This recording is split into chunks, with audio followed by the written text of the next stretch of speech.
Is it terrible when they scream? No, it's awesome. Oh, God. Oh. What was it they said that started the fight? They call the Enterprise a garbage scow. Sir.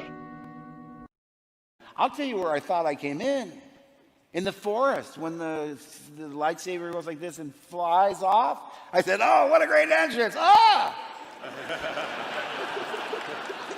Ray caught it? She hasn't even been to Dagobah for training. What's the deal? Luke would never say that.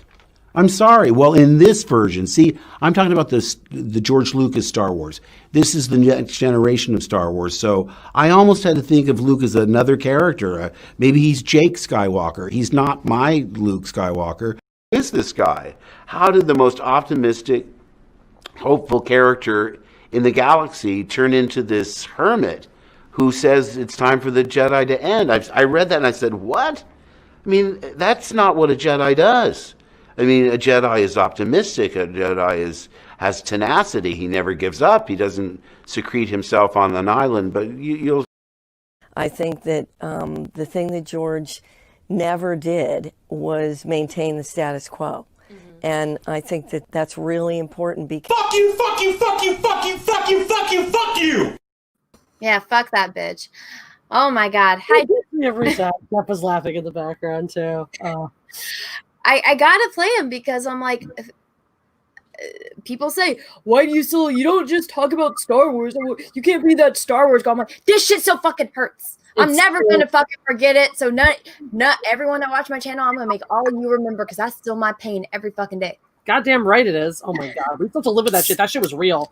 And before even that, you know, you and your Luke, me and my fucking Han, the fucking bullshit dead. This is something I was realizing too, is like, I try when I've seen, you know, when I saw the movie the first time, when I've seen clips from it since and whatnot, I try to see him as Han Solo again. I don't even see him as Han Solo in the new movies. It just doesn't work for me. It's just Harrison Ford in a fucking costume. And it's like, as someone who is as immersive of an actor for as specific of a look and a sound as he has, he's very immersive. He disappears into his characters in a really surprising way. And you know, you would never mistake Indiana Jones for Han Solo. And I watch, you know, shit from The Force Awakens. I don't fucking see Han Solo. You know, he did not transform into Han Solo. He's Harrison Ford in a fucking vest, growling a little, going, you know, that's fucking it, like sounding like Chewbacca, basically. I remember when I went and saw The Force Awakens and the scene where like Han and Chewie come on and they're like, he's like, Chewie, we're home. And I was like, oh, and then you watch the rest of it and it's like, huh? Weirdly, I must have gotten like a little inkling from the trailer because weirdly enough, even just in that trailer when he says Chewie, we're home, like something, and even then I was on board. I was like, yes, but then something in the back of my mind just didn't fucking feel right about his Han Solo. I couldn't put my finger on it then. Obviously, I fucking figured it out later on when it was too fucking late, but. Well, so what I got, because I made a lot of excuses in my mind for The Force Awakens. I'm like, okay, 99 things don't make fucking sense. And I'm like, but here's the thing. It's the first movie. And I'm like, JJ doesn't finish things. You know, he's like that dude. He starts you off and so it makes it pretty, but he can't fucking finish anything. And I was like, he's not making the next two movies. Like he's not. He just did the first one. I was like, okay, maybe Disney's smart about this. They got the guy that can start it off. That's a fan. And I was like, maybe the reason why the Millennium Falcon was there, this was my theory. And I'm like, is because I was like, obviously Han, the way that he talks straight, it seems like he knows who she is. The way, like the fact that, you know, Leia hugs her and not Chewie, I'm like, he's got to be someone. I was like, he probably either that she's their daughter. And I was like, there's an age difference in my mind between her and Kylo Ren. Maybe she's their daughter. And so that's why Han left the Millennium Falcon on this planet and they had to leave their daughter there to hide her from Kylo, to hide her from the dark side. Maybe that's why Luke is off on the island because they had to separate the Force. That way the bad guys couldn't find this. That's why. I'm like, I was making all these excuses in my head and I'm like, it's all going to get answered in the next movie. And I'm like, resolved. And then I watched the last show. I was like, fuck this shit. No. I'm out. Out window. you guys are fucking idiots. And I'm like, everything that I was making excuses for, because I'm like, they got 2 movies to answer this shit from the first movie. And I was like, it doesn't make sense right now, but all together, it'll make sense. It's not like A New Hope. Well, it's like, it's a ripoff of A New Hope, but at least A New Hope can stand on its own. This one is going to be one of those movies where you can't watch them separate from the others, because you already know the other. They're a foregone conclusion. There's something to be said for that. That's the whole thing, is like, that's why I just feel like it was such a cop-out of a film in general. Even as, The Force Awakens in and of itself, I know, I made excuses up until Han Solo got a lightsaber through his chest, and then all my illusions went away, and I stopped making fucking excuses, and I walked into that film in a fiery rage. We got tickets late, so we ended up seeing it, because we were supposed to see it with this random person we met, out of all things, a YouTube mixer, and we went all the way down to Playa del Rey, which, you kind of have an idea of what it is in relation to us. So it was like a solid, even late at night without traffic, it was a solid like 35 minutes to drive back.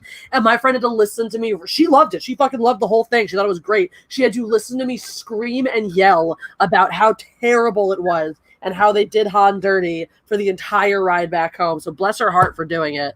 And then I know Jeff and I, it's too bad Jeff and I didn't know each other at the time, because we both felt really alone in our absolute disdain for this movie.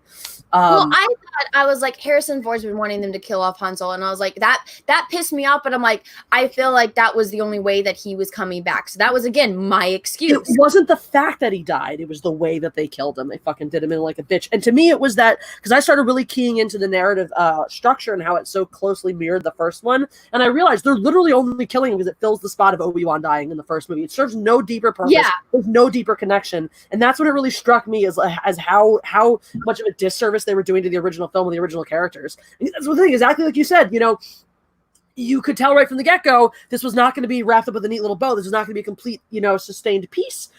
But it also doesn't really end on a cliffhanger in the say, like, it works as a standalone film, essentially.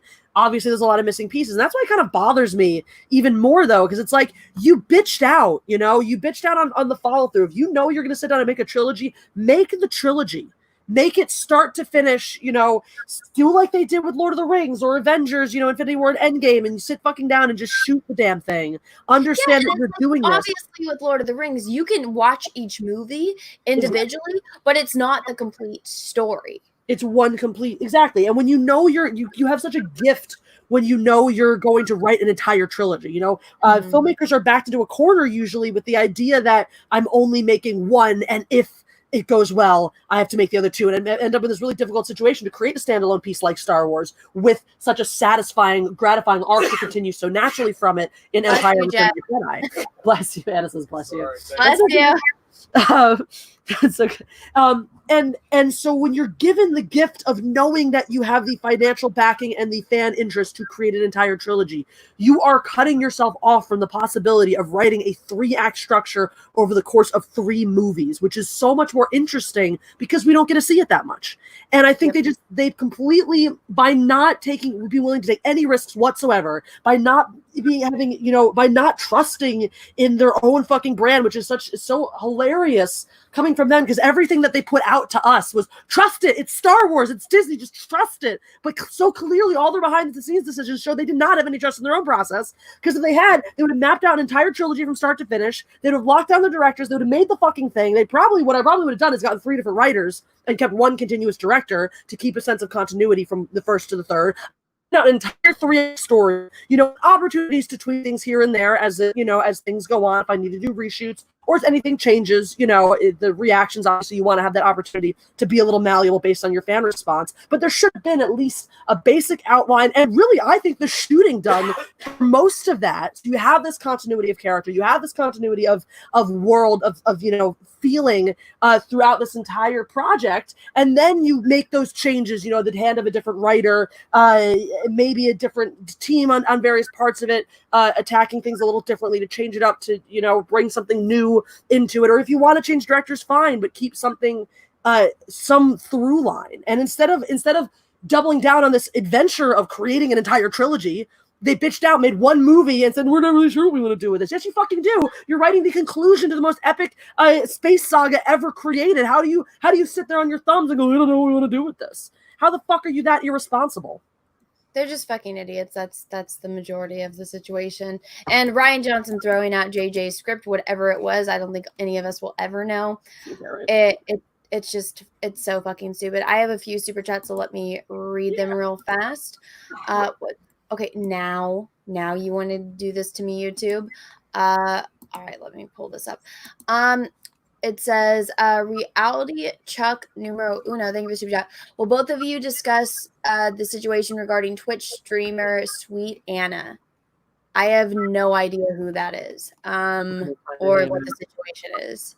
Let's see if I can find anything. I've got Sweet Anita.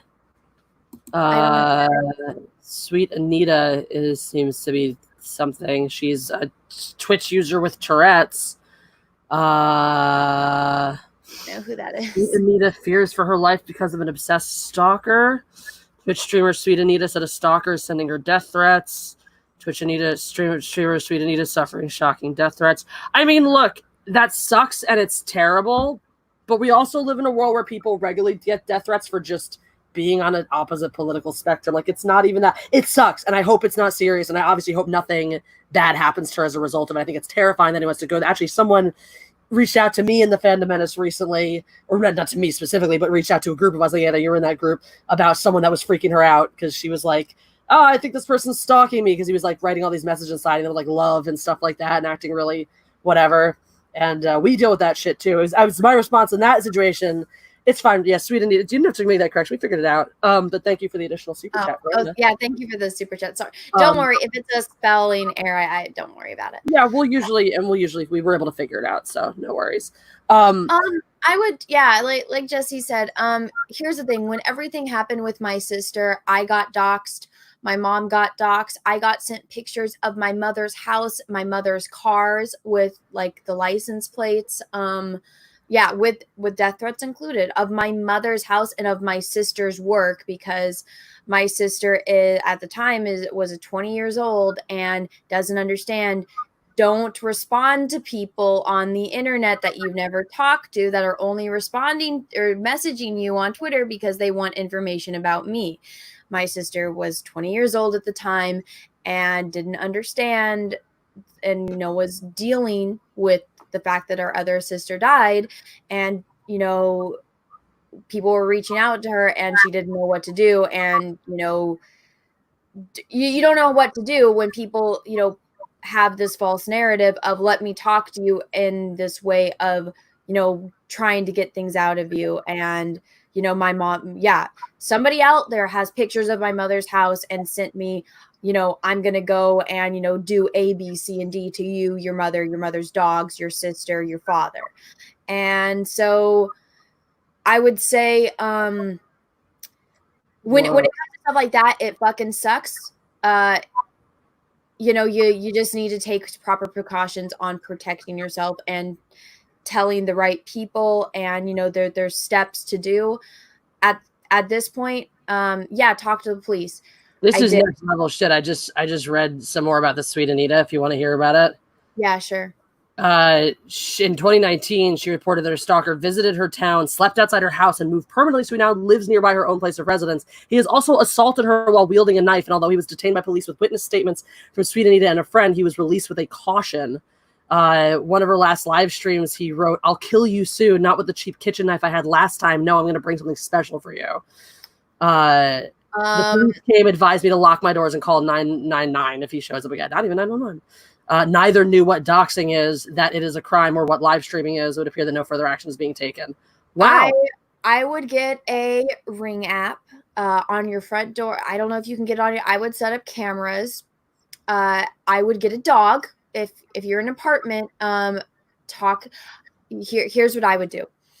If you're in a house, get a dog. You might not, want a big dog. You can get a, I would suggest getting a big dog.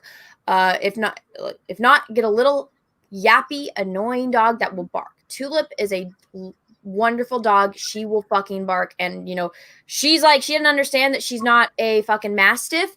And yesterday I took her to the puppy beach and she's like, Doberman, rah! And I was like, fucking Tulip, the dog's bigger than me. And but I would really recommend getting a dog, because they will bark, and you can talk to people that have dogs. If somebody is coming to your house to either rob you or to do something, they are less likely to come if there is a dog. I would, if you don't want a big dog, get a small dog, which you can get for emotional support. There's also small dogs with very loud voices too. You can look up small. She doesn't want to put the dog in danger. I'm telling you, the dog will you can. I mean, get at this point, I would invest. I would just invest in a lot of home security too. Like you said, doorbell, phones. Yes. Get the Ring app. The Ring app records anyone that comes to your front door. Get cameras around for security. If anyone comes near your property, it will catch it. They can see at night. The Ring app is honestly really good because it connects you to the community. And if there is somebody that comes to your door, they can post it on the Ring app community. And it says, hey, this person came up and stole my Amazon package. This homeless person came up to my door. Somebody in my neighborhood caught somebody that came up that saw they had a porch. They had a couch. They saw somebody on the Ring app go up. They sat on the porch and on the couch. They came up. They rang the doorbell. And obviously the person has the Ring app so they can see who's at their door, and they saw the person come over and hide, and they had something in their pocket, so they were waiting for the person to come open their door so they could, assault them, get into their house. Jesus. And you can record that. She's done all of that. Okay. I mean, honestly, it sucks. I just went over to her Twitch or to her Twitter, and apparently Twitch. She's trying to reach out to Twitch to see if they can provide any more details about this person for the police, and they stopped responding to her. So people don't take this shit seriously. This is the past several serious shooters we've had. There were several instances of they made their intentions very public online. People reported it, and law enforcement just didn't follow up.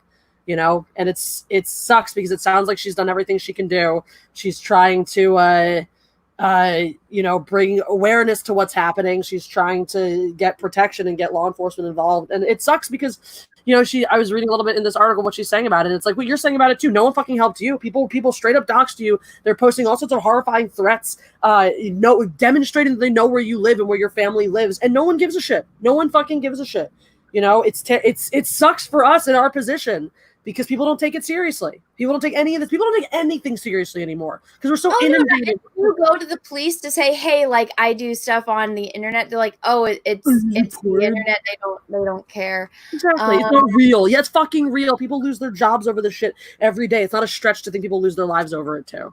So. Yeah, and luckily my mom, because she's the one that really got doxxed. I have moved since all of that happened, so nobody knows where I live now, and I intend to keep it that way.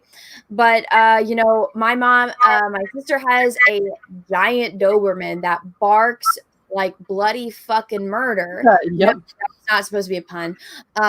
She has my Boston Terrier Lucy, and Stinky just recently passed away, but she had 3 dogs that, barked very loudly. All the neighbors, she's been living there for a long time. The neighbors watch out for each other.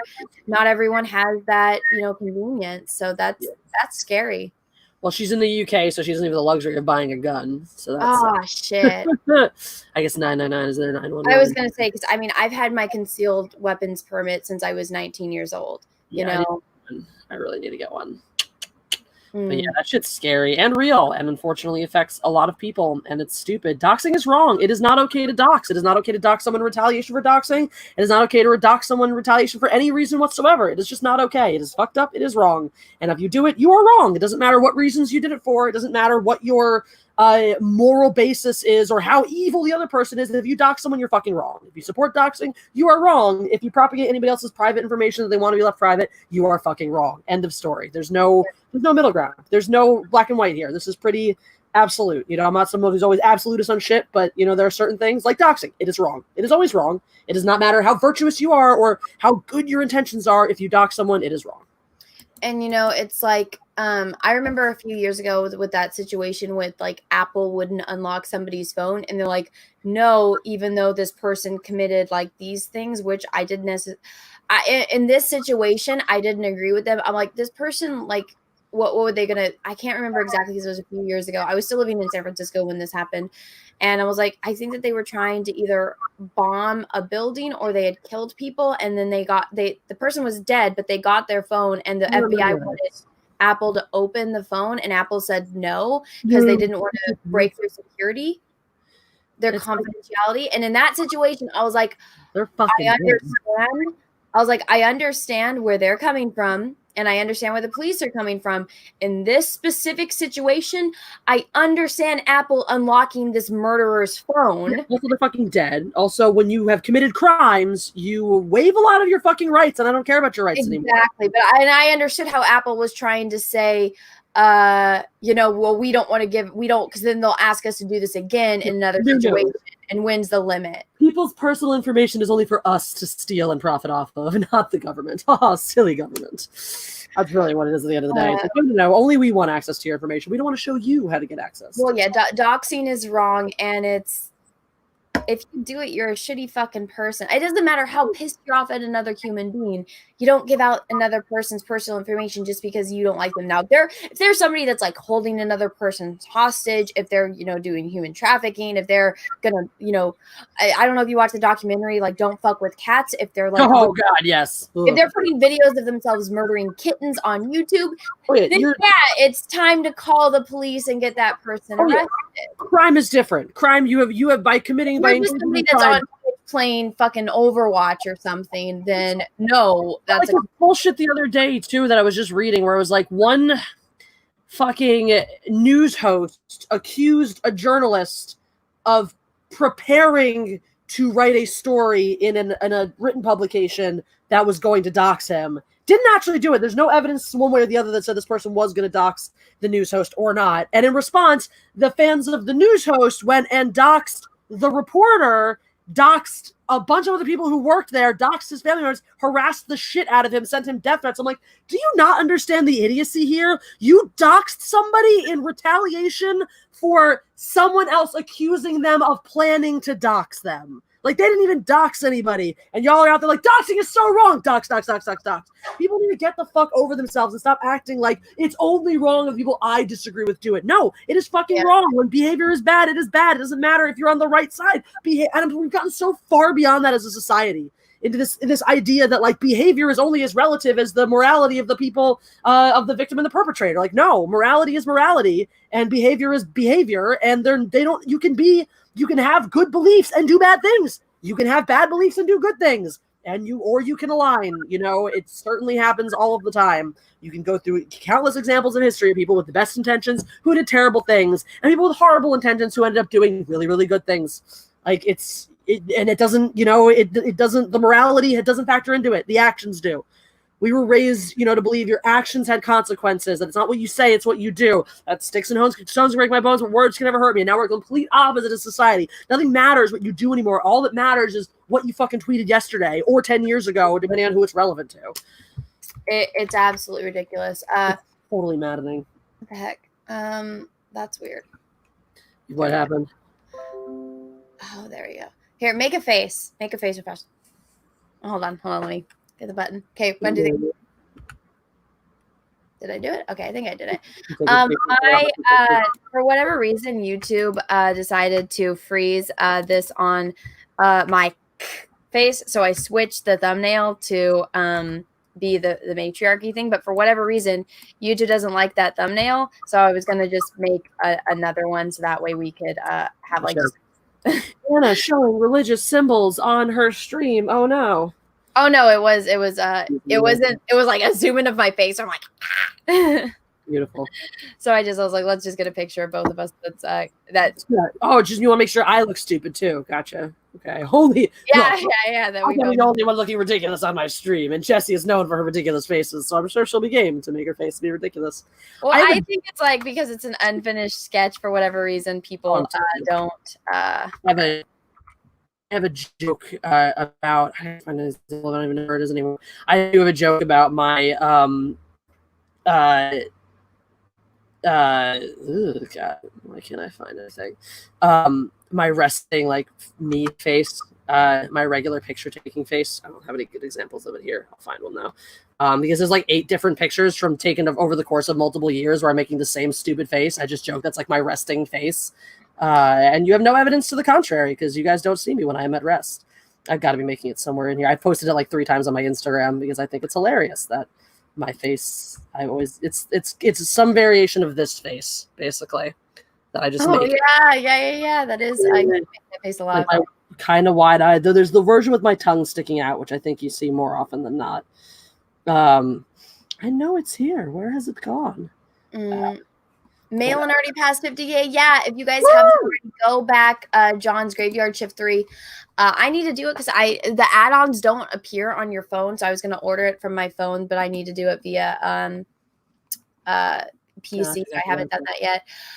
But what was I going to say? Okay, so I'm going to let you guys all know the next thing that we are going to talk about. I'm going to read some super chats, but then we are going to talk about this. And so what happened was I've been all of us on YouTube have been having issues with people that are subscribed to our channel don't get notifications. And so I think I might have figured it out. And this is me being, Mulder in the basement conspiracy theory, which I actually think has a lot of, everyone that I've talked to when I've explained what I think is going on, they're like, that actually makes a lot of sense. Oh, there you go. There it is. That's the pretty classic example. I make this face all the time. It's just about how the natural default for my face, but I'm not doing anything else. Anyway, here on to more serious topics of YouTube being the worst again. Well, here, I'm going to post this tweet in the chat. If any of you guys have Twitter, if you could take a look and retweet this for me, I would really appreciate it. Because, so YouTube slid into my DMs because I was making a fucking hissy fit on Twitter one morning, posting screenshots of my analytics, and they wanted to shut me up. So they DM'd me, and then it's been 4 days and they have not responded. So if you can retweet that for me, take a look at it. And then, oh, hey. Yeah. I'm wondering when they're going to look who responded to me. Did Twitter all of a sudden respond? YouTube responded. So this is what I guess Super Chats are going to have to wait for 1 minute. Let me get this. After you submitted their feedback, they might not get a direct response back, but we do review all the reports and use it to investigate and fix issues. Hope that helps to clarify. That was not all what I asked you or what I told you. YouTube just heard you. Yeah, maybe they're watching my damn live stream right now. Maybe they are. I retweeted yours with my own addendum because I'd like to know why, in addition to my views freezing, I also have active subscribers regularly and repeatedly tell me they are unsubscribed from me. So people who literally, it's like, oh, you were watching my live stream literally last night, and today I'm getting an email from you saying you got unsubscribed from my channel. Makes no fucking sense. Okay, you unsubscribed me once too, didn't you? Yeah, I got unsubscribed from your channel. And I'm like, that's fucking ridiculous. Okay, so here's what's going on. This is what I said. These are the stats from my latest video. Only 5.2% found my video from notifications. We aren't kidding when we say YouTube doesn't send our subs notifications. People wouldn't know I posted videos if it wasn't for Twitter. YouTube creators, YouTube, this is completely unacceptable. So this was for my Henry Cavill video. These are the stats for my Henry Cavill video. Browse features, YouTube search, channel pages, notifications, direct or unknown. So only 5.2% of people found my video through notifications. But then this isn't even all of it. And I have more. I screenshot everything. So, and here's the thing. YouTube did this thing where, so you have the subscription, you subscribe to the channel, ring the bell for notifications. When you ring the bell, you have to set it to all. If you have it set it to personalized, which is the default setting, you are not going to get your notifications because YouTube personalized means, oh, you don't want anything. So you have to have it to all. That's why we all say it. Personalized means we don't actually give a shit about the fact that you regularly click on these same users day after day after day, every single time they post new content within minutes of finding out they posted new content. No, that's what you would think personalized subscriptions mean. You would think that would mean that your subscriptions and your notifications are tailored to the things that you watch the most. No, it means that YouTube is going to decide what you do and don't want to watch. And unless you want YouTube deciding what you do and don't want to watch, which I highly recommend against, since their tastes are not like your tastes, since you guys like us and YouTube does not, that you select all for your notifications instead of personalized. Well, here's another thing. I understand if YouTube is prioritizing and they're saying, we're going to promote what makes us money. We're going to promote PewDiePie because PewDiePie makes us millions of dollars every year as compared to somebody that doesn't. somebody that maybe has like 5 subscribers and they aren't putting the work in, people don't like their videos, it's getting thumbs down massively, not because of mass flagging, but people just don't like this type of content. I understand as a business you want to promote what makes you money. Okay, so here's my thing. I was getting more views and more, I've always had positive feedback on my videos. Like, I posted this for a reason. I'm like, my channel average is 96.1% positive. I rarely, I'll get, like, sometimes I'll get spammed, like I did with the Raylo video. I got, people mass flagging, mass reporting, mass downvoting. It's not because they watched my video. It's because they were calling for it. My channel overall, like, I was watching this one video, which I do. I watch a lot of videos on YouTube analytics and stuff so I can understand it, so I can improve myself the best of my ability. And what it says is, this is how, like, YouTube goes based off of how many, watch hours. And they say if your video has over 7 minutes with a YouTube retention rate, that's good. 4 minutes is, about the average. But if you go to 7 minutes, that's like above and beyond people are watching your videos. And I was like, wow, somebody said that, and I was like, oh, all my videos have over 7 minutes of, the average person watches 7 minutes of my video. And I was like, okay, so I must be doing good.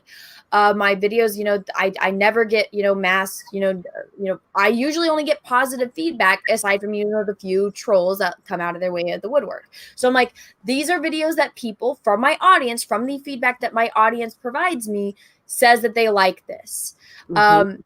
Even on this video right now, this YouTube, this Henry Cavill, let me go to, if it'll load. It has on it, okay, this video is also not monetized, by the way, because there was music in it and I didn't want to cut it out. So it has over 6,000 likes to 188 downvotes. The downvotes are only because a few people are throwing temper tantrums saying that this is inappropriate. And I'm like, in the very beginning, it says this is not for children. This is made for children. So it has 6,000 upvotes to 180 or 188 downvotes. And YouTube only started promoting this. They actually stopped the views for it, which I got screenshots of everything. And they only started letting the views go up again when I made a think about it on Twitter. And so I'm like, why are you not, why are you stopping this? Why was it that I was getting more people coming to my YouTube channel when I had 100 subscribers, 10,000 subscribers versus 147,000? It doesn't make any sense considering I was getting more views and people were actually getting their notifications a year ago as compared to now. Doesn't make any sense. And so YouTube is like, subs have the right notifications. And I said, I do in every video. I tell everyone, people wouldn't subscribe to my channel and tell me constantly that they're being unsubscribed, that are not getting notifications. And I can't remember if it's in this thread or not. Oh, somebody said they posted it, this person posted it where it says this action is turned off because this content is made for kids. I showed him, here's a screenshot. It's been set like this since they made us do this. Mm-hmm. No, I click every single video. It's not made for children. You guys can see description of every one of my videos. It says this content is not made for children. The default on my channel page, my default is not for children. I don't ever change that. It is 100% clicked as not for children, and it stays that way. Yeah, it says, thanks for the update. We've sent similar reports and we'll pass yours along to our team. Jill, wonder why you sent similar reports, because you were fucking dicking us over. Let me see. I can't remember if I posted the screenshot of it. I must have. It must have been on a different day. So let me go back in my history, which is now I'm going to have to go dig for this shit. No. But so I think I posted it. Fuck, is it on here? If not, I can find the screenshots and post it.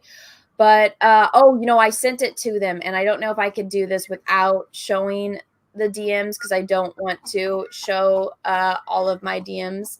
Let me see if I can get it without leaking my... I'm reading some of the chat. Schnick says, I'm sorry that Henry Cavill made you sterile, Anna. You should talk to his manager about a replacement uterus. I'm fine with being sterile. That man is beautiful. But so, but another thing that I sent them, I directly messaged YouTube and I sent them and I said, this is unacceptable when, so my stats is I get more people watching or coming to my video from YouTube, from Twitter, and from Discord, not from notifications. If I didn't post, I post on my Twitter. This is when I'm going live. That's how people know that I'm live and come over. I post on my Facebook page. And I don't respond to comments. I don't do anything on Facebook except for post my videos and my live streams.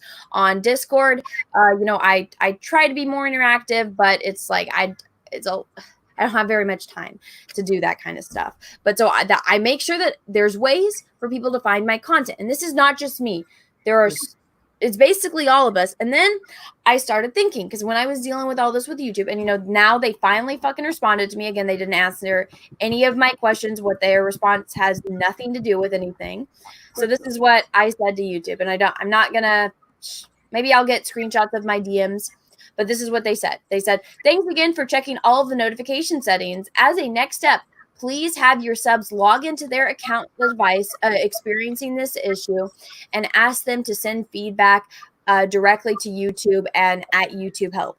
Please also include these keywords in the report for better tracking of the issues. #Twitter, #notifications." And I said, I tell my subscribers in every video to make sure they click the bell and set notifications to all. Still, I get people telling me they've done that, but they do not get notifications. Plus, I get a ton of messages saying they have been unsubscribed. None of this makes any sense. My views have gone down significantly in the past year because people do not get their notifications. My channel overall has a 96 likes versus dislikes ratio. People like my content, but they aren't getting notifications. My subs know when I post a video because I post it here on Twitter. I used to get more views when I had 10,000 subscribers versus 145K. It's because people aren't getting their notifications. These are the stats on my latest video, and it was the one that I showed the screenshot of.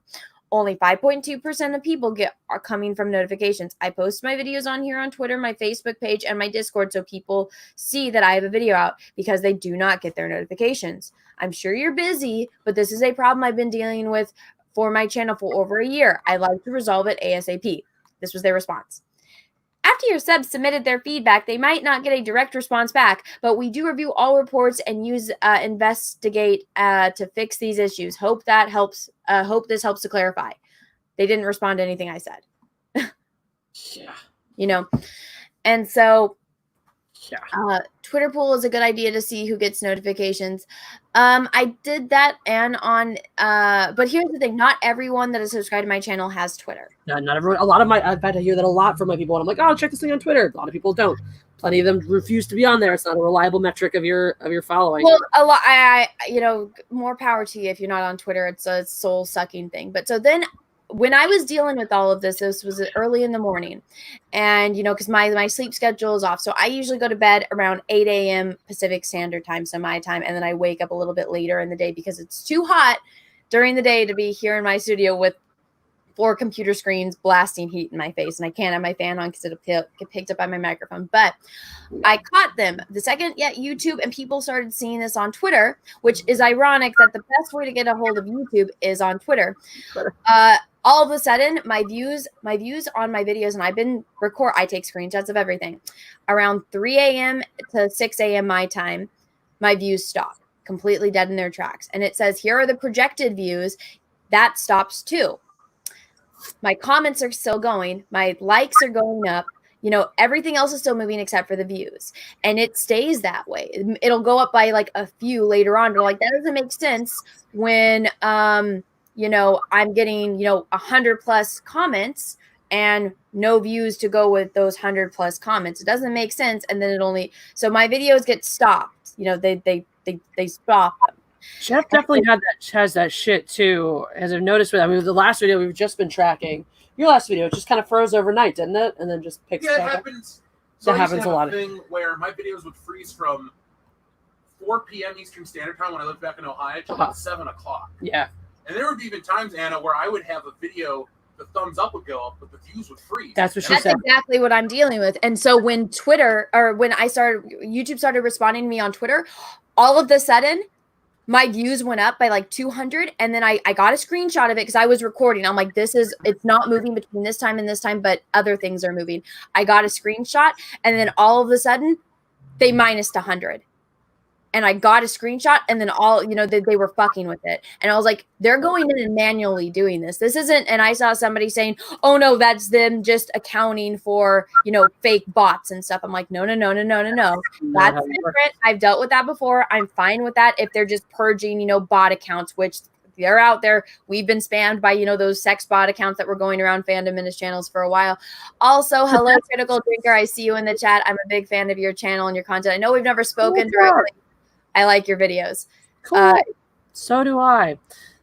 He was on the high count. Well, you got Critical. Did you get the Critical Drinker? Oh, yeah, he was awesome. He was on your big thing, right? Yeah, he was fun. Yeah. I found him through EFAP because that's my favorite show.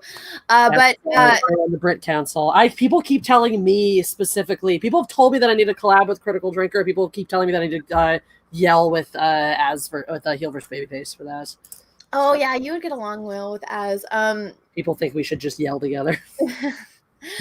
No, I'm honestly. I have a few friends that are from Scotland when I was in college, and I couldn't understand a damn word that they said. And I was at this one event, and I felt so bad because there was this girl, and I was drawing, and she wanted me to draw her. I could not for the life of me understand her, and I'm like, is this dude's Scottish, and I can understand him. And same with Mahler, when Mahler was like, oh yeah, I'm Welsh, and I was like, how do Welsh, you don't sound Welsh. And then he did the accent on how Welsh people usually sound, and I'm like, I don't understand what the hell these people are speaking English. I don't understand them. Most Welsh people I've met just sound British, it's a variant of British these days. I think if you speak Welsh, still maybe you have the weird funky accent, but yeah, most Welsh people I've met anyway sound, Well, aside from when you see in movies, you can understand them. They just have the accent, and my immediate thought is Braveheart. But from when I was so taken aback because me being an ignorant Californian, I'm like, oh, they just sound the way that they do in the movies. And then you meet a Scottish person. I'm like, the fuck did you just say? Right. And I feel so bad after a while asking, what did you say? What did you say? And I'm like, I'm just going to stop because I feel bad. Yeah. I'll just nod. But back to what I was saying about this whole thing with YouTube. So this is my Mulder in the Basement conspiracy theory, which everyone that I've told, they're like, that makes a lot of sense. So as somebody that makes YouTube content, based on for videos, because live streams are completely different. Most of the revenue from that comes from super chats. When you have a video, you make money based on the ad revenues that go through it, because unless you do Premiere, there's no super chat settings. So the more views your video gets, the more income that you get from that, because that means more people clicked on the video. That means more people saw the ads. So if more people are seeing the video and the views are going up, that means you're making more money off that video. So if YouTube stops the video and stops the views, as a creator, you're like, okay, the video didn't get as many views. That's why I'm not making as much income off of that, or as much ad revenue off of that video. But here's the thing, as somebody that sees all the back ends of YouTube, I am, creating my own business. I had a business license a few years ago for my, independent art. And then I decided to change the name of my business. I decided to get a different type of business license. So that way I can keep myself as anonymous as possible, because I've been doing freelance because I never wanted to work for a company. All of my work has been freelance. I had to change everything. Name everything. Everything's different. You have to keep meticulous records for the IRS when you have a business, especially when you have, employees the way YouTube does. So as an artist, if let's say I decide to do a comic book and I'm going to hire Jeff to do the colors for my comic book, I have to keep records that I am paying Jeff, and he is a freelance contracted employee of mine for this individual project, which all of us on YouTube are, in a way, freelance employees. YouTube sends us a check, and, from the ads. They do not provide all that tax forms for all. They provide nothing for us as employees. We're private contractors, but they do have that relationship. They do have an on-paper relationship with us. If they are getting ads, and they're making revenue off of every single individual creator here on YouTube, if you are monetized, they are making a revenue off you. They do not provide us with any of the base. They show us little pie charts on our analytics.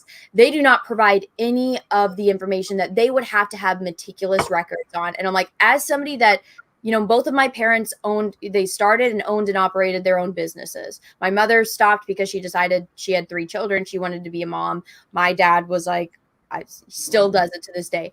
I know the way that those records need to be kept. You need to keep, records of everything. And as somebody that sees the back end side of this, they do not, a pie chart does not explain to me why A, B, and C is going on. And I know for a fact that they need to keep records of A, B, and C for the IRS. So, as us, as, people that are, just seeing this stuff, okay, in our minds, quick, fast, simple. Okay, we see that, our video didn't do as much, so we're not going to make as much revenue from it. All right, in our head, makes sense, move on, do better in the next video. But then it clicked for me when I saw YouTube deleting views from my video. If they stop our videos from not, getting as much, views, us as a make an excuse for it.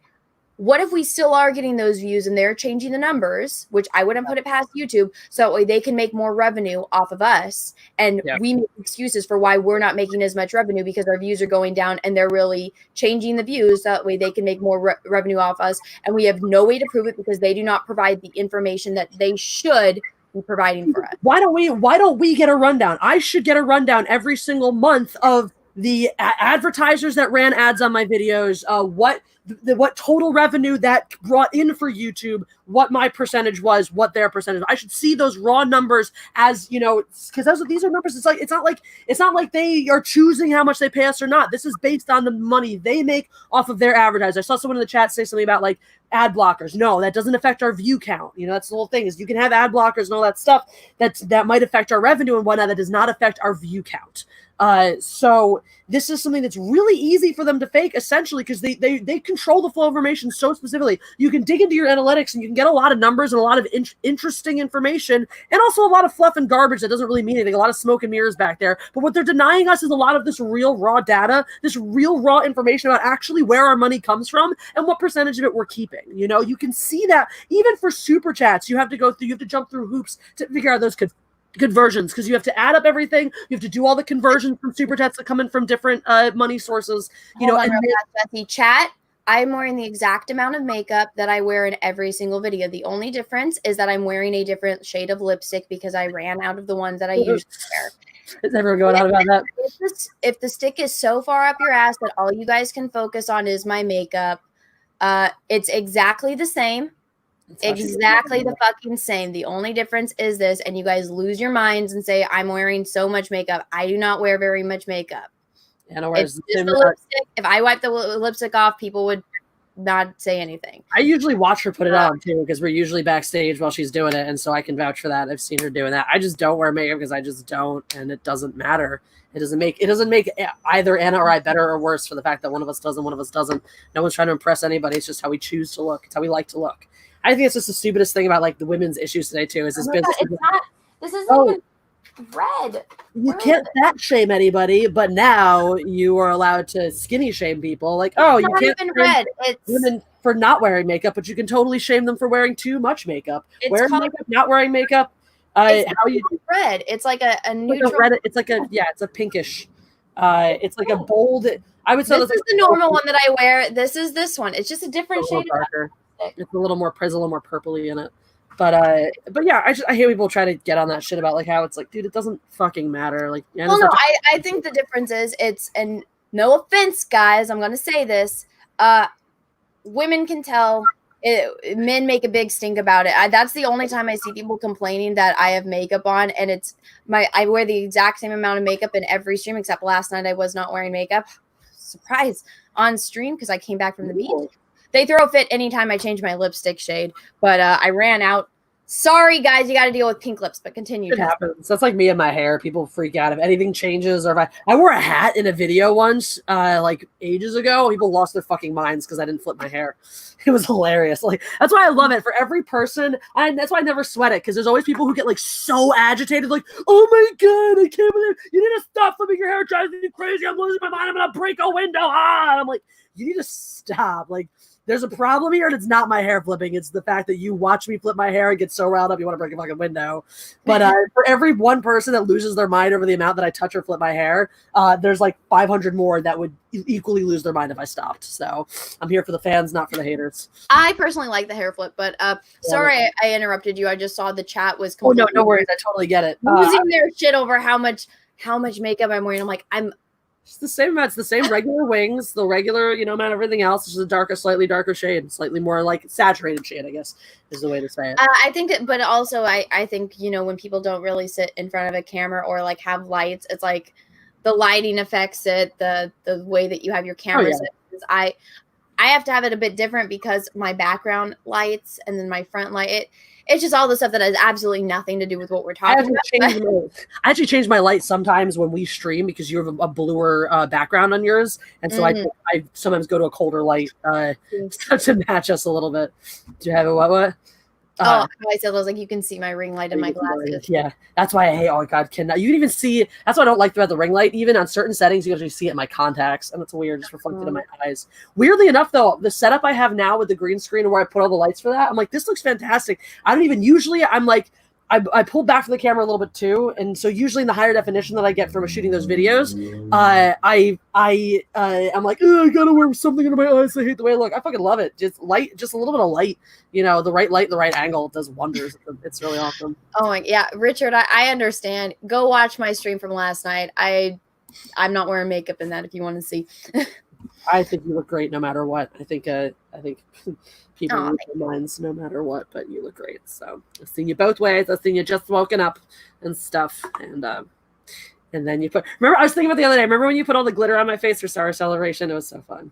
I know. I was like, we're girls, we like this kind of shit. It was so great. That was such a great, because it was just like an almost week-long sleepover. It was. And I was like, you haven't driven me fucking crazy. I know. I was so impressed. I think we were both expecting to hate each other by the end of it. Of like, can't stand being in this close proximity, like in the same effing room. And yeah, we both finished out being like, I actually miss you now that you're not here.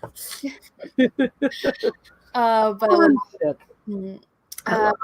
back to what you were saying though, back to the YouTube analytics. And I know people saying they're deleting it because of bots. No, they're manually for my situation. I can tell the difference between when it's bot views and when YouTube is specifically fucking with the analytics because I'm throwing a temper tantrum on Twitter about it because they're fucking with my shit. That's the thing too, is bot views you don't usually get that many views off bots. You typically get more subscribers. So those big sub purges are what pull a lot of these subscribers down. It is very difficult to tell based on playback sources. Now, if you're like looping people, because people will do those things where they'll create IP copycats basically and loop their video through it to artificially bump up views. And those are the kinds of things. Exactly what CBS did with the Lower Deck shit. So there is a way to fuck with the views, but when you take it away, that's YouTube manually doing it. And after YouTube manually stopping my videos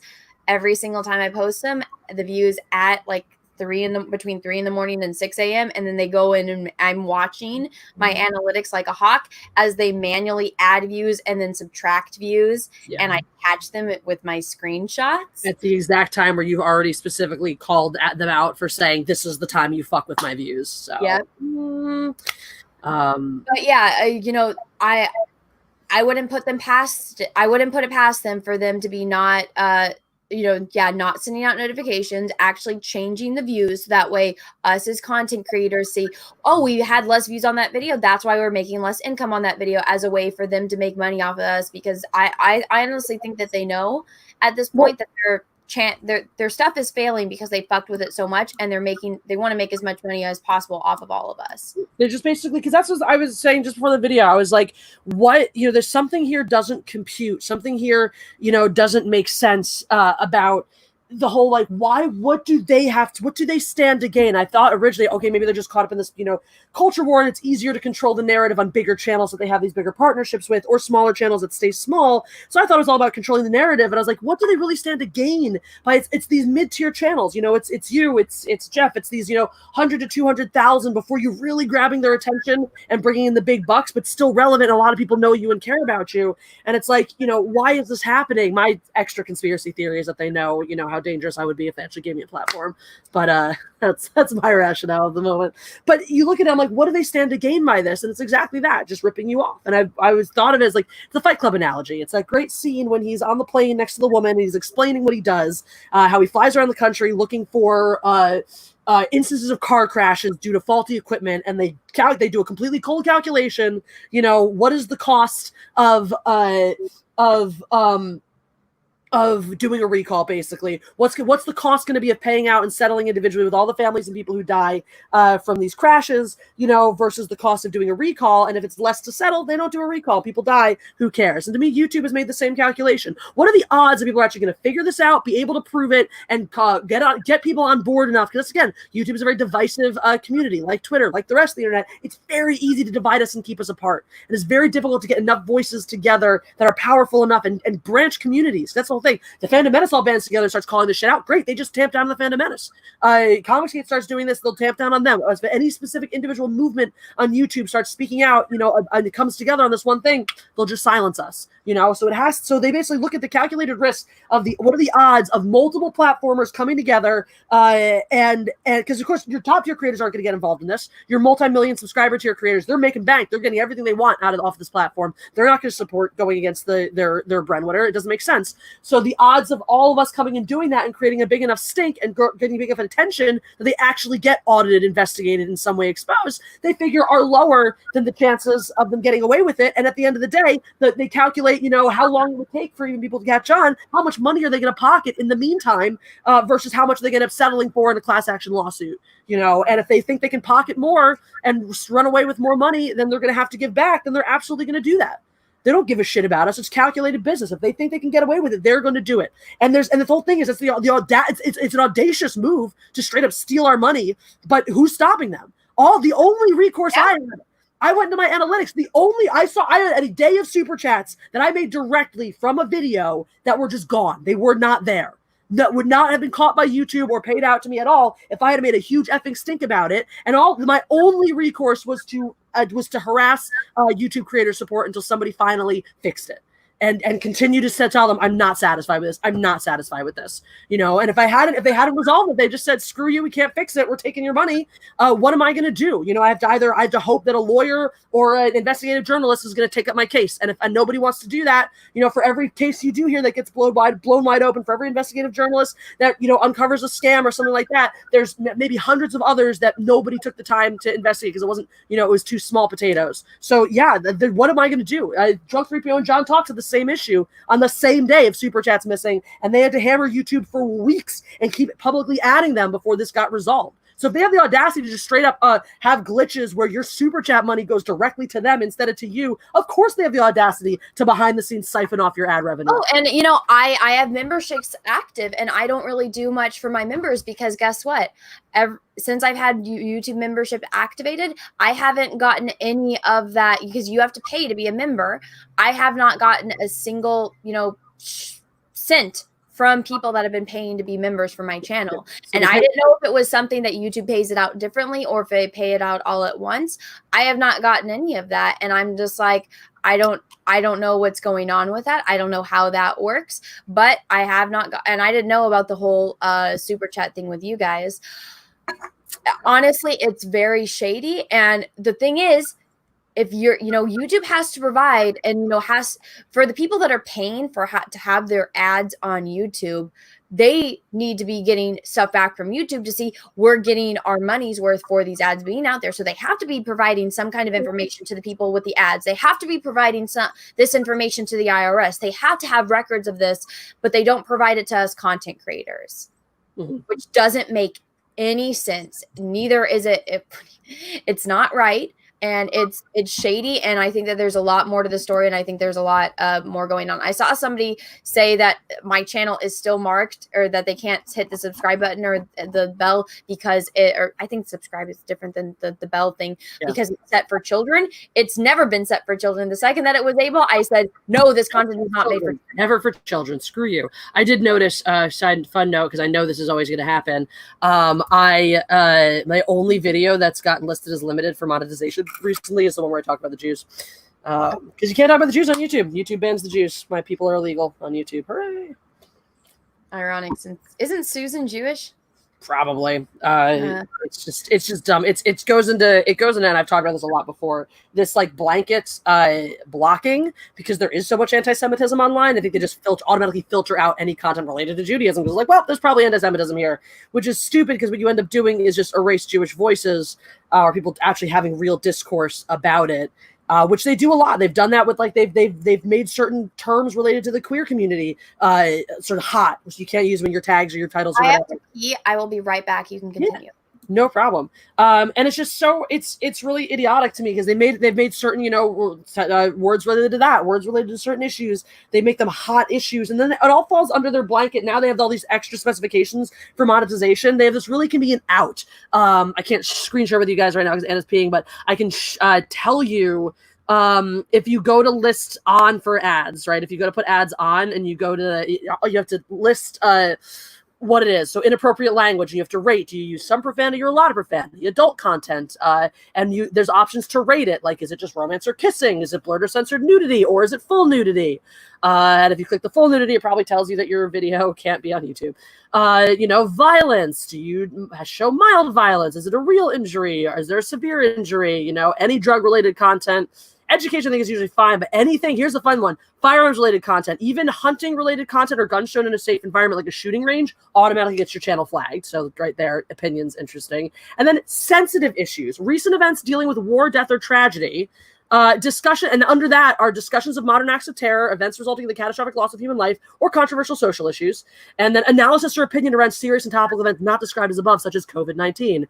And if you click the first one, you get limited ads, and if you get the second, apparently analysis around or opinion around serious and topical events is fine, but discussions of modern acts of terror, events resulting in the catastrophic loss of human life, and that's in there. Discussions of modern acts of terror, events resulting in the catastrophic loss of human life, or controversial social issues. So when they go to review my video, say, it is not talking about catastrophic loss of human life. It does not, cover an act of tragedy, but it's a controversial social issue. Nick Cannon saying anti-Semitic things about the Jews. So it gives them the grounds to just, demonetize my video, even though I'm not fucking covering, people dying in mass graves or some shit like that. It's a lot of the things that YouTube has done to obviously control the flow of information recently is one of the things that additionally makes me even less skeptical of your theory. It makes me just buy them 100% and say, yeah, given their practices previously, given their attempts at censoring creators and all that stuff, I have no doubt that they have no scruples when it comes to their creators and no sense of dignity or a sense of that relationship. So sorry, that's all good. But yeah, that's it's only for me. If you're a major news company, you can talk about whatever the hell you want. If you got the blue check mark, you can talk about whatever the hell you want with impunity, and it's fine. Only the rest of us regular people speaking without agendas, with just the interest of spreading information and having real conversations, the rest of us are beholden to these ridiculous rules, are censored, and have our opinions kept down. But that's fucking society, though. We as a society have turned against individuality. We have turned against. And that's, yeah. Well, okay, so my thing is, I'm like, this is, so you can't prove like them silencing people and all this and this, but the thing that you can prove is, nothing is certain in life but death and taxes. All right, they have to pay taxes. They have to provide this information. This information has to be out there. And I want to find a way to find it. I like doing research. I like looking up that kind of stuff. When it comes to numbers and all of that, I'm like, I dig through my analytics. Here's a thought. This is why I wanted to put this information out there and talk about this. And I'll provide all the screenshots I need to that does not dox me of all of my back end analytics, because it does not add up, nor does it make sense. And I went back and I looked. So the video that I was providing analytics for, that I was watching like hawk, was my last Henry Cavill video. And so the one where I'm like, my uterus explodes because I'm watching him build the PC and he's schmexy. But so then my video, the last Henry Cavill video I did, that one just passed over 200,000 views. And so that one was monetized. This one wasn't.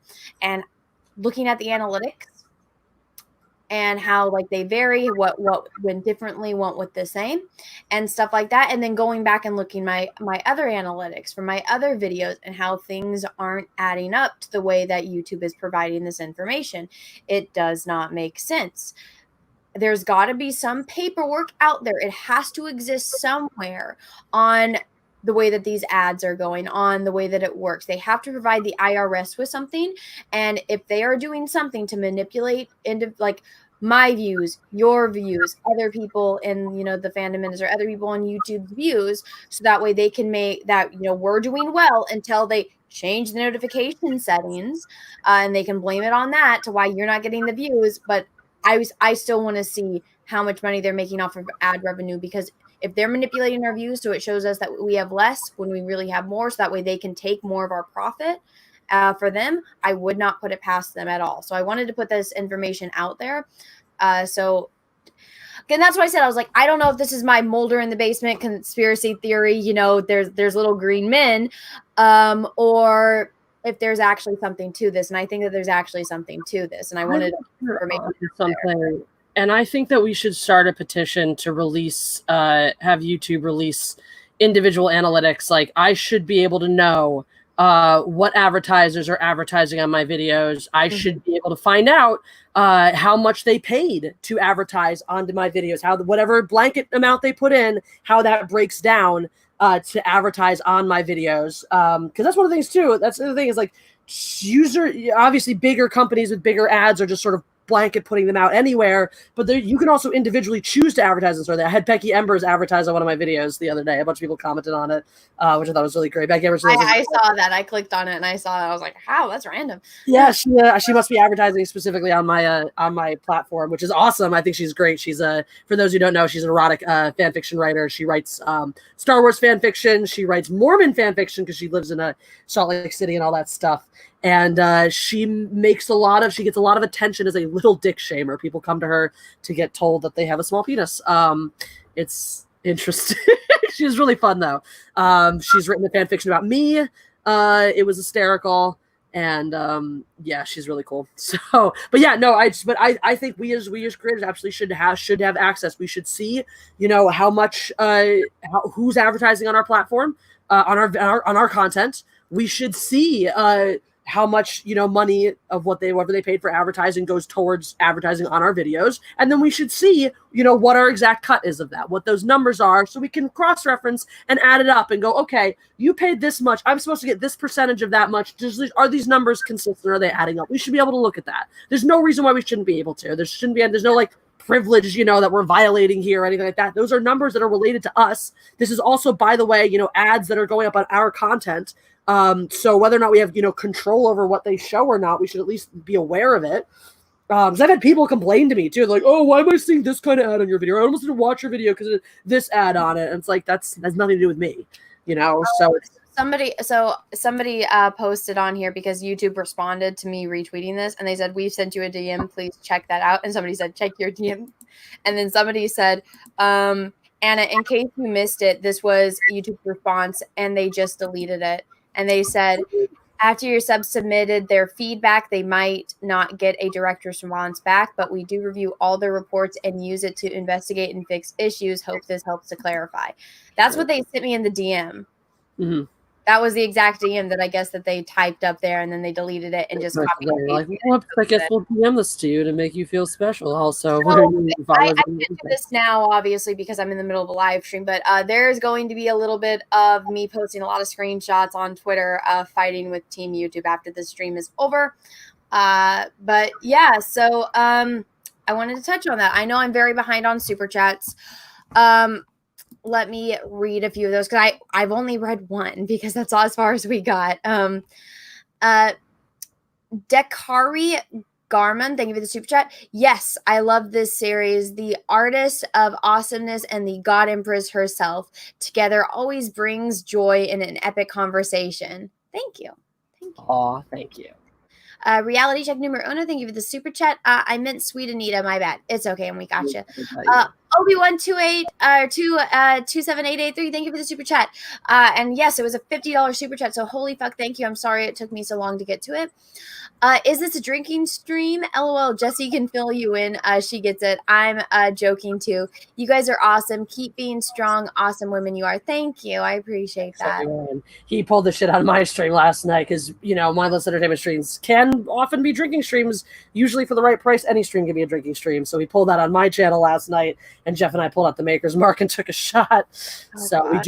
we do drink the good stuff for $50. So, yeah. You can drink. I'm not going to. It's fine. You save your little liver. I'm not going to drink right now. God, no. It's like he said, he's just kidding. I don't feel obligated. Yeah, I haven't drank actually in almost a month now. Whenever you guys know better than I do when was the last time I drank, 'cause I usually only drink when it's on air. Raging Rhino, thank you for the super chat, and it's a little fist pump pair. Thank you, I appreciate that. My Maz Kuriyama, thank you for the super chat. Can Jessi flip her hair at 2 speed? Laughing face.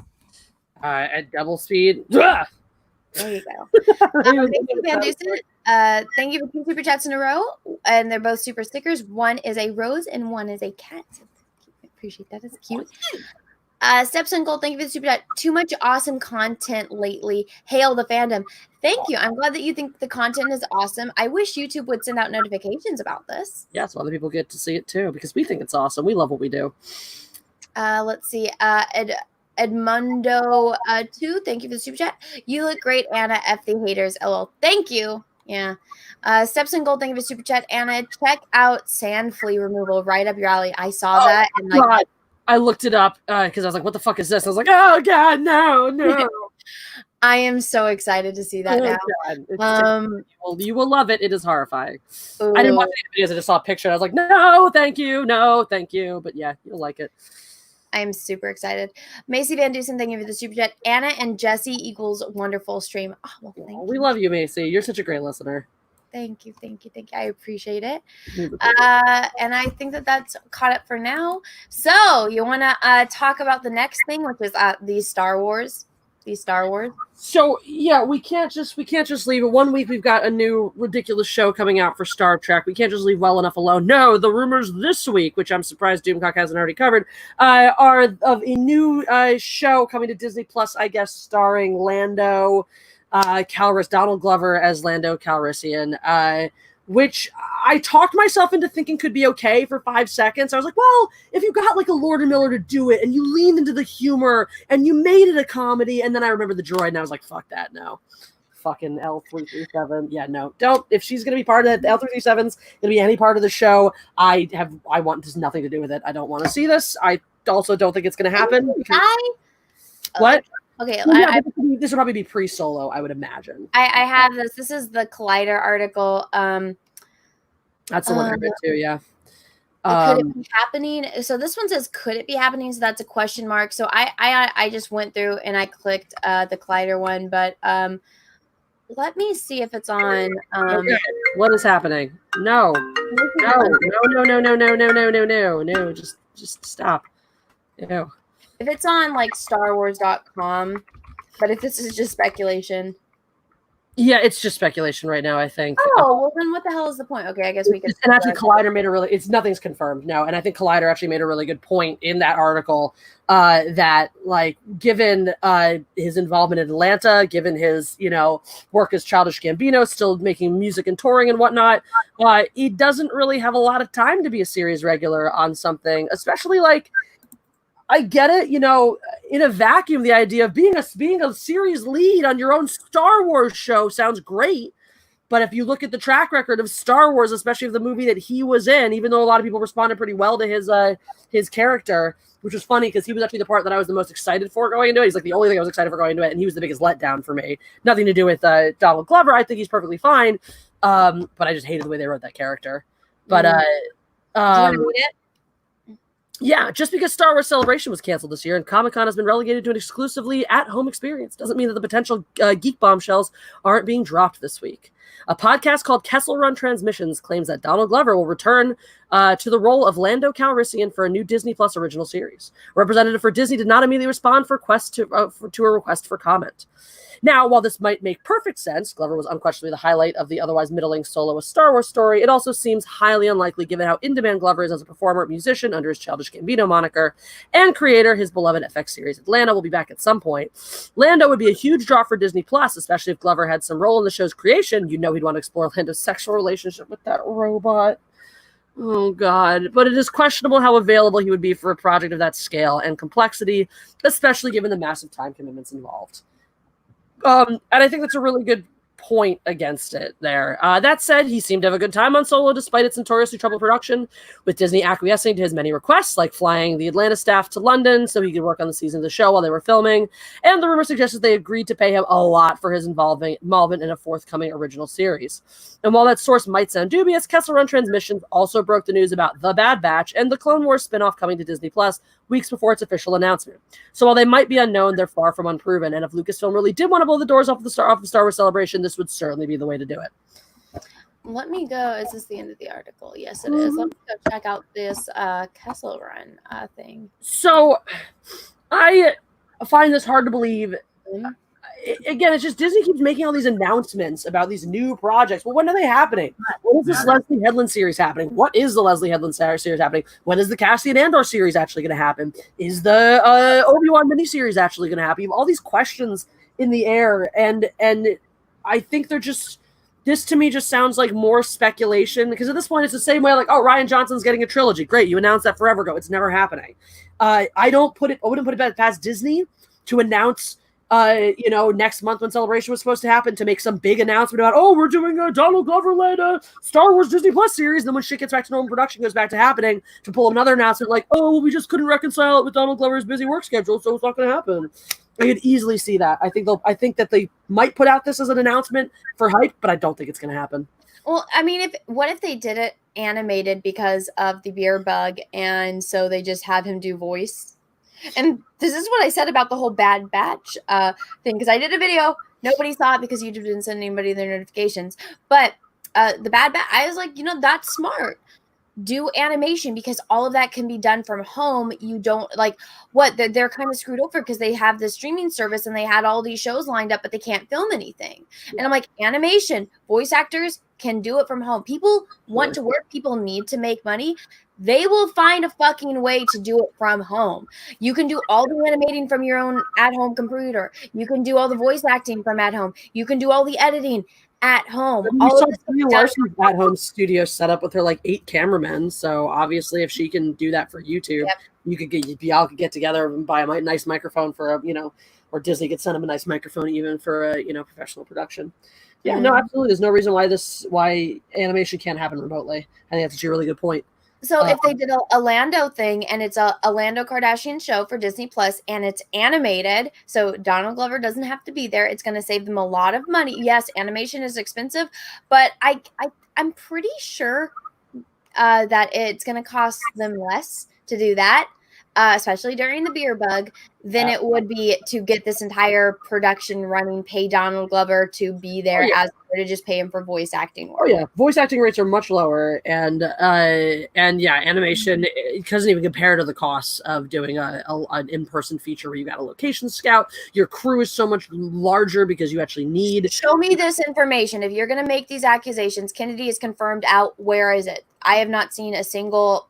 I haven't seen, aside from accusations, I haven't seen any proof that she's gone. No, I wouldn't be surprised if they don't renew her contract next year, but it's also the kind of thing, even if there's an outing or whatnot, we're never going to hear about it. They're going to keep that shit hush-hush, under wraps. Well, there's a difference between somebody that's, 65, 67 years old, retiring finally, and being fired. It was the kind of thing where if Kathleen Kennedy was going to really make a fight, to stay in her position, I think she'd have a shot easily at doing that. I just don't think she's going to. I think it's probably a sense after what happened. She did what she came here to do. She is older. They want to herald the Star Wars into the new generation and whatnot. I don't think she even necessarily wants to sign up for more years of this shit. It is a lot of work. She's older. She certainly could just retire. or start something else. You do something, pour money into something else, and have a less labor-intensive job. Like that power. I think that's why she's still here. But I've seen those rumors that Kathleen Kennedy's out, George Lucas is coming back, and I'm not going to believe it until I see it. There's a lot of Star Wars rumors going around, and I think. Like I said, I'll believe it when I see it. Right now, I don't believe it, and I have not shown any proof on it. I made a video, and I even called out the source right at the beginning of the video as it's probably bullshit. But I talked about how it would be great. It would be a great thing if Kathleen stepped down and was replaced with George Lucas. I would love that. I don't think it's going to happen. I did make it again like a week ago. So Doomcock's stealing my sources now, clearly. But like a week ago, I was talking about that. And it's purely speculation, speculative. And that's like if you watch a Doomcock video, he says the same thing. It's rumor, it's speculation, it's this, it's that, it's whatever. Yeah, and Doomcock always makes sure to say, like, I have sources, this is rumors, but I have an inkling that it's true. And I wasn't necessarily just talking about Doomcock's coverage of it. I've been seeing a lot of articles about it, and I'm just like, but every article I click on, there's absolutely not a single shred of evidence. There's no sources. People are talking about, we're hearing, so people are hearing whispers, hearing rumors. Nobody is that I've seen is coming out to confirm any of this. And like I said, I'll believe it when I see it. I also think I see people saying Lucas hates Iger. He does. After you read Bob Iger's book, and I did an hour-long video breaking it down. Again, nobody watched it because nobody got their notification. But okay, George Lucas was swindled out of Star Wars. What Bob Iger did was George Lucas wanted the Pixar deal. So what happened was George Lucas was really good friends with John Lasseter, and John Lasseter and Steve Jobs created Pixar. Bob Iger saw they had licensing to do, Toy Story and all that. Bob Iger saw that Disney Animation wasn't making very much money. Their characters weren't as memorable. Pixar was hitting it out of the park every single time. He bought Pixar for a certain amount of money. He bought Marvel for a certain amount of money. When he bought Marvel, he had this book, which was like this, every single Marvel character ever. And, Kevin Feige was like, I know this. I'm going to do this. And so, what happened though, when he bought this, how cute was that? So when Bob Iger, he let John Lasseter stay in charge of, Pixar, because he was buying it for Pixar, for the IP, for everything that it came with, and for John Lasseter's creativity and, his creative genius. He bought Marvel for all the characters, for all the IPs, letting Kevin Feige be in charge of it. There was a little bit of a difference between Marvel and Pixar with, somebody else owning the rights and all of this other issues and everything with that. But so what George Lucas, when he had his meeting, and this is in Bob Iger's own book, was George Lucas, the way that Bob Iger pitched it was, hey, I want to buy your company. And the way that he did it, which was very manipulative, was like, I'm going to buy it. It's going to become part of the Disney IP, but basically you're still going to be in charge of everything. They got further into the contracts and everything. Bob Iger has an ego. George has an ego. George thought he was getting the Pixar deal. George wanted the Pixar deal. George said from the beginning, I want the Pixar deal, meaning you're going to own it. I'm still going to be in charge. And then Bob said, why would I buy this from you and let you be in charge, like I did with Kevin Feige and John Lasseter? I'm paying this much money, and he even got George to go, much farther down on the price than he initially wanted, because Bob Iger said, well, Pixar had like 7 movies in the works when we bought it. That's why we did it for the price. Marvel has, proven, we're going to have all of this money coming out of Marvel. What do you have going on right now? A video game and an animated show. You don't have any movies in the works. Yeah. I'm not going to pay you that much. When George realized, I'm not getting the Pixar or the Marvel deal, I want to back out. Bob Iger said, well, guess what? You're going to back out. Your breach of contract. You're going to have to pay me $500,000 $500 million. And that's going to tank your company. You either do this and sell your company to me, and I'm going to have your IP and we're going to keep the Star Wars alive, or you're going to lose everything and you're going to have to end up selling it anyway. So that's why at the last minute, George appointed Kathleen Kennedy, who he thought, without Bob Iger's permission, without Bob Iger knowing, he put her in charge on his way out, and thought that she, because he worked with her for 20 years, worked for his best friend for 20 plus years, thought that this is somebody that he could trust. In mind, yeah. Put her in charge on the way out, so Bob couldn't fire her, because guess what? She's also a whammon. And Bob got stuck with her. she ended up being, you know, the devil in disguise, screwing everyone over. George got screwed over. Bob got screwed over. And I bet you George is like, fuck you. You screwed me over. I'm glad you're over too. Probably laughing. He's probably like, "Suck it." You know, I'm sure it probably stung a lot. Like, is that there was a definitive moment of betrayal. You know, we've heard a little bit of sort of whispers about it and stuff. There was a definitive moment of betrayal when George Lucas realized that Kathleen Kennedy basically had gotten too big for her britches. Said, "Screw you, I don't need you." When he threw away his script, and when her and JJ went to the ranch and they showed him what they were working on for Force Awakens, and he's like, "You aren't using what I had," and they're like, "No, we bought it from you." And they threw it away. And he even said in an interview for Dark Magic, which they completely threw under too, which was a movie that he was working on for his daughters that was about fairies and elves and all of this. One of my teachers in college worked on it, and he was being secretive. And I'm like, no, that movie came out. They just hid it. They didn't want to announce it. They didn't want to market it. It didn't make any money. And they changed everything about it. That's so stupid. Yeah, and you see him in an interview. He's like, "Yeah, they bought it. They didn't do it, so they did something else. It's not mine. Basically, they fucked it all up." It's so completely terrible. That's like, you know, you trusted someone. You fucking made her. You know, Lucasfilm and her involvement with these real creators fucking made her. She rose up as a fucking secretary, as a button pusher, and these. And I've been saying that from the beginning. She's a glorified secretary because guess what? She's a producer. You know what producers do?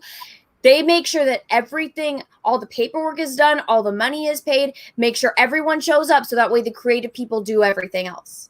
That's she's a glorified secretary. That's exactly what she is. And I've been saying that since the beginning. And she should never have stuck her nose into the creative element of things. That's not her job. It's guys, she's not a coffee maker. Coffee makers are the assistants. She's the one that makes sure that all of the money is paid. Everyone shows up on time. She is the secretary that makes sure you are there on time. She's not going to get you coffee. That is what assistants are for. She's a paper pusher. Yeah, I will give her that. She must have been a good producer and executive assistant for being, you know, as long as she was and for getting the trust from these men. But she got tired of being she wanted to do creativity, and some people were not made for that. She's just not. She's just fundamentally not. And you can hear that. Like, if you hear stories, I was talking to one person who was, you know, on the Disney lot and talking about her versus her, like, twin sister. They're night and day. Apparently, you can't even tell they're related because the twin sister's so, like, upbeat and positive and, like, bubbly. Yeah, she had a twin sister. She's got a twin sister, and you would never know, apparently, that they're related because they just seem so different personality-wise. It's like, yeah, not everyone's cut out to or suited to be a creative. Sometimes, like, you know what? Sometimes having that hard-nosed, kick the door down approach is great for a producer. It's great for a president of a film company that has to knock down doors and get opportunities to secure money and figure out scheduling and where you're sending your crew and stuff and managing all your projects and keeping shit running on time. Sure, you know, it takes a hard-nosed, kind of unlikable sort of person sometimes to get that shit done. But those people should not be writing your fucking Star Wars movies or having any creative input into how the story goes. Oh my God, it's like night and day. Just looking. Like, Kathleen Kennedy has, like, the biggest bitch face on, and her twin sister is, like, standing there smiling, all acting all excited to be at this Star Wars event. Wow. Mm-hmm. Wow. Yeah. Damn. I didn't know that. Mm-hmm. Yep. Yep. That was something that was actually, I learned about that. I learned about the sister and all that. It was the same person who told me about The Mandalorian, like, months before that came out. And I was excited. It's an exciting night. I see some cool pictures. Orsborg, thank you for the super chat. Is it true KK is gone? Hail Anna Jessi. I haven't seen any evidence of it. I will believe it when I see it. Conjecture. We got this covered. It says George Lucas rumored to replace Kathleen Kennedy as Lucasfilm president, which is the same article they ran. You know, they ran the same article like a week ago. This was the one that I talked about when I made my video about it, how great it would be, but it's not going to happen. Comic book news, cosmic book news from 2 weeks ago, cosmic news from last week. Yeah, no, there's no evidence. It's all rumor. It's all conjecture. Remember, if you guys remember, we all went through this a couple years ago when her contract was set to expire before, and you know, everyone was kind of convinced she was leaving, but I'll believe it when I see it. I was convinced too. I was like, yep, this sounds legit, because we had someone too who had like a fairly credible source on it and whatnot, and it didn't end up happening. At this point she's staying out of spite, because if she leaves, then everyone's gonna be like, she was fired. Even I said, I was like, just retire. You're fucking old. All she's got to say is, I'm old. I want to go to fucking Hawaii every day. I don't know. And no, everyone's going to be like, yeah, you're 60 fucking years old. You've been working your entire life. Go fucking go to a beach in Barbados and go enjoy the rest of your damn life. But she likes being in power. She likes making decisions. She's finally in a spot that she's worked to her entire life to get to this position of power. She likes it. As we know, because we actually watch Star Wars, power has a way of corrupting people and turning you to the dark side. Exhibit Kathleen Kennedy. Absolute power corrupts. Absolutely. Cecil is in the chat. He says, hello. Hello, Cecil. What's up, Ho? Oh, yeah. You know why he's here? Because we haven't talked about Cash Grab. Let me pull up Cash Grab. Yeah, is this like his spidey senses are tingling? He's like, there is a fan live stream that has promoted. I must be there. No, he's like, there's a live stream where they're not talking about Cash Grab, where they can be talking about Cash Grab. I have spent basically an entire fucking week pimping this hoe out. So I don't know, Jessi, if you saw the drama over Cecil's cover. This is the new cover. This is with Ethan Van Sciver's Heather and then John Malin's Lilith, which John Malin's Gary Yard shift has launched, and I believe it already broke 50K. So as of last night, Cecil was at $206,450. Go get it, go back it. Let's update this. Let's see what he's at now. Let's see. Hey, only went up by 3,000. You know why? Because Cecil's a lazy fucking hoe. It's because you're not pimping him enough. He needs his pimp. He needs his pimp, Anna. He needs his pimp. Well, he's kind of close to 210,000, so let's get him there. Go back, Cash Grab. Do it. We'll wait. We won't. I like Esme. I love what she said. Go support that dumb biatch. We do love that dumb biatch so much. And Cecil and I are on as long as the world is open, isn't broken by then. Cecil and I and Jeff, so we had someone talking shit in the chat the other night saying that Cecil was saying Jeff and I were lightweights and all this stuff. So, no. So now Jeff and I have to challenge Cecil to a drink off in Vegas. Whoops. I'm going to die, but it's fine. I'm not having a drink off. I will die. Let me pull up Graveyard Shift. Let's see what Graveyard Shift is at. Okay. And Jessi, I told you about it a little bit off air, but I did say it on air the other day when I was tired and dying. I kind of decided I'm going to do my own. I'm finally going to do it. And I mean, yeah. I'm so excited. I'm very, very excited. And yes, you have also, this is one of the stories that you have pitched me the whole thing of, and I'm really excited for it. So I can't wait to back it. I can't wait to read it. I can't wait to own it. I'm really, really stoked. So I decided, because originally I was going to do this as a webtoon. So that's an app where you like scroll and it's like, they're free comics, but you scroll and you read them that way. And I really like the setup of webtoon. Yeah. But I decided I'm going to, because webtoon, there's a little bit of a thing on who owns what, and I don't want to have to be relying on any company. I don't want to have to be worried if I do a video on this, is it going to fuck up with this company? If I say this on Twitter, is it going to fuck with this company? I want it all to be on me, myself, and I. And so I'm like, I'm going to draw it traditionally. I'm going to color it digitally. This is me the other night. It's all in here, and I just have to transfer it on here and onto the computer. I outline the entire first story. And I have the entire thing, not just the first story, but the entire completed arc. It's all in here. I just have to type it out. So the way that I pitch this to people, though, is let me find that day that you were here, that we had gotten a little drunk and you had to wait to sober up before you drove home. So you pitched me both of your big comic stories. Kind of, yeah. That's what we ended up doing, and they're fucking amazing. I'm really excited for this one. This is, if you guys ever watched The Princess Bride, and this is kind of the thing. So it's going to be dark, but at the same time, the scene in The Princess Bride where the grandfather comes in and he's got the book and he's got to pitch this book to the kid. And the kid's like, what is it about? And he's like, there's sports. And he says, are you kidding? Fighting, torture, revenge, giants, monsters, chases, escapes, true love, miracles. But for me, with bugs. With bugs. And it's going to be a little bit dark because I loved Disney animation. I love the style. I love how, and I'm a girl. I like things to be fucking pretty.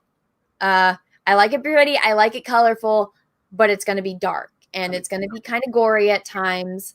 But I'm excited to do it. I wrote the first scene already. I'm going to do art for the first scene because it's not spoilers for anything. And then once I get the art done, I will make the campaign and get it going. It's going to be so exciting. Cecil says the cricket better get a writing credit. You stole the story from him.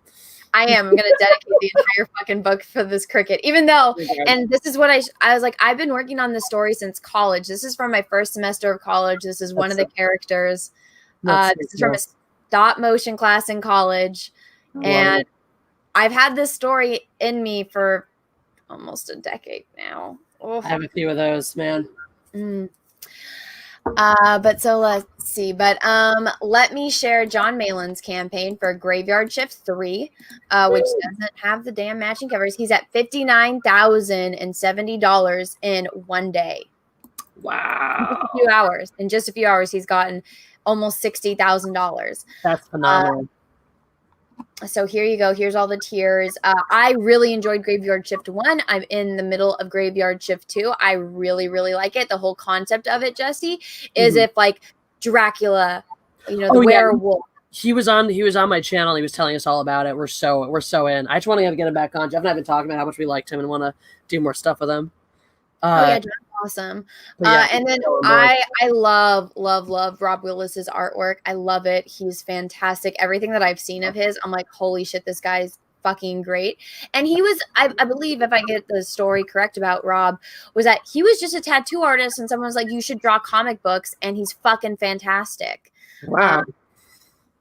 But yeah, I see here though, John has all matching covers, not my superhero covered comics. But yeah, it looks fucking awesome. I got Graveyard Shift in already, the first two. I have not received my T-shirt yet, John. Naughty John. Yeah, wow, John Malin at 60K. Did he pass it? Let's see. Oh, good. He does have a close. But let's get back to Cash Grab. Let's see if Cash Grab went up. Is Cecil hoeing himself out? Showing some skin. Hey, he is. Good for Cecil. Woo! Hoe that bitch. Hoe that bitch. There you go. Skin, buddy. I want to see show a little cheek. Show a little cheek every now and then. Come on. I did that on accident, right?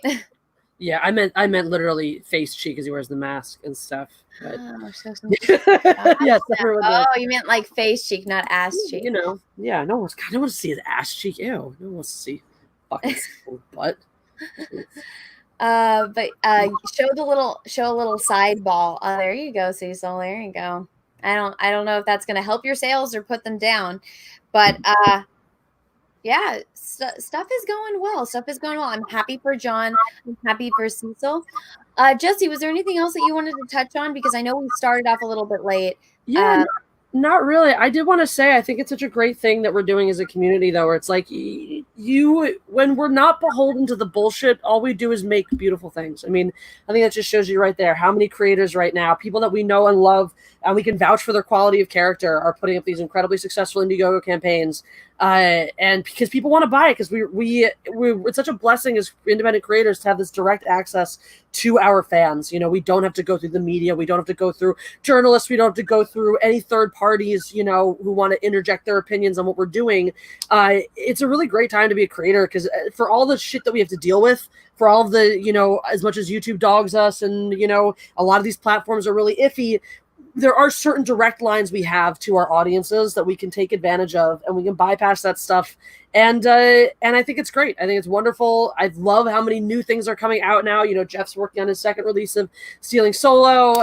You've got your new project coming. Yeah, we got a lot of cool stuff like in the pipes.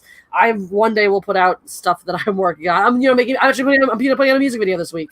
I'm putting out an original music. It's not an original song, but it's an original music video this week. And it's like, this is what we're doing. I wish people would just see this. Everyone wants to get in their panties in a wad of you racist, sexist, man, baby, you this and you that.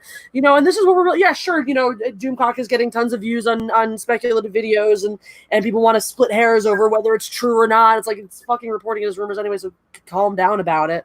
People want to monetize attacking us over this. All you guys do is this. All you guys do is bitch about this. All you guys do is bitch about that. It's like, bitch, you don't even watch our channels. You don't know what we do all day, because we don't. We sit here and we build each other up. We support each other and we create, and that's what we do. And if people don't want to see that, they're the ones losing out. They're the ones buying into this restriction of information, control of the media, and they can keep bitching about how the quality of the product they're receiving goes down and down and down because they're allowing that bar to get lowered. And we don't. You know, we set a higher bar for ourselves. We set a higher bar for our content, and we don't allow that bar to get lowered on us. I think it's incredibly admirable.